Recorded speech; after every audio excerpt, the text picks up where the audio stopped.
ଆଜିର ଯେଉଁ ବୈଠକଟି ହେଇଛି, ଯେଉଁ ଜନତା ଦଳର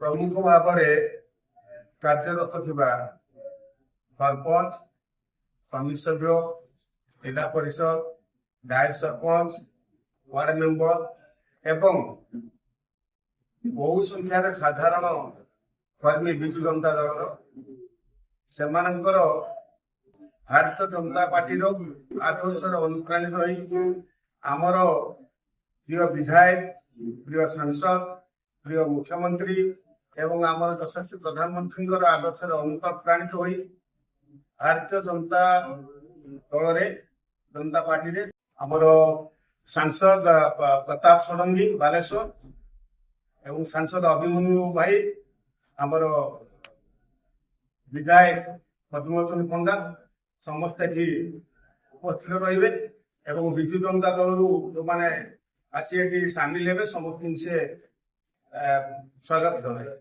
କେତେ ନିର୍ବାଚିତ ପ୍ରତିନିଧି ବା ଲୋକପ୍ରତି କେତେ ଯୋଗ ଆଶା ରଖିଛନ୍ତି? ଆମର ଖଇରା ବ୍ଲକ ହଉଛି 37ଟା ପଞ୍ଚାୟତ, 22ଟା ପଞ୍ଚାୟତରୁ ଅଲରେଡି ଆମେ ରିପ୍ରେଜେଣ୍ଟେସନ ପାଇଯାଇଛୁ।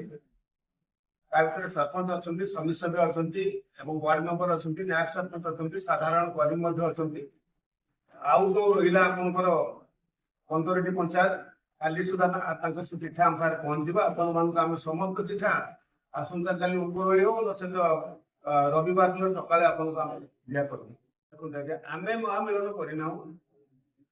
ସର୍ବସାଧାରଣରେ ଆଦୃତ ଏହି ଦଳର ନେତୃତ୍ୱ ଏବଂ ତାଙ୍କର କାର୍ଯ୍ୟକଳାପକୁ ସମସ୍ତେ ଗ୍ରହଣ କରି ନେଇଛନ୍ତି। ତ ବିଜୁ ଜନତା ଦଳର ଆଉ ଭବିଷ୍ୟତ ନାହିଁ, ସମସ୍ତେ ଉପଲବ୍ଧ କଲେଣି। ତୁ ମେ ଏବଂ ସବୁ କାଦୁଅ ଛୋଟାଛୁଟି ହୋଇ କାଦୁଅ ହେବା ପରେ ଏଇ ଯୋଉ ପଞ୍ଚାୟତ ସ୍ତରରେ ଯୋଉ ନିର୍ବାଚିତ ପ୍ରତିନିଧି ମାନେ ଭାରି ଦୁଃଖରେ ଅଛନ୍ତି। ସେମାନେ ଯଥେଷ୍ଟ ରାଜନୀତି ଭିତରେ ରହିଛି, ମାନେ ଯଥେଷ୍ଟ ବ୍ୟବହାର ଦଳ ପାଇଁ ଚାଲିଛି ଆଉ ତାକୁ ସହ୍ୟ ନ କରିପାରି ସିଧାସଳଖ ଭାବରେ ସେମାନେ ଲୋକମାନଙ୍କ ସହିତ ରହିବେ ଏବଂ ତାଙ୍କର ପଞ୍ଚାୟତର ଉତ୍ତରୋତ୍ତର ଉନ୍ନତି ହେବ। ସେଇଥିପାଇଁ ସରକାରୀ ଦଳରେ ଏବଂ ଆମର ଭାରତୀୟ ଜନତା ପାର୍ଟିରେ ମିଶିବା ପାଇଁ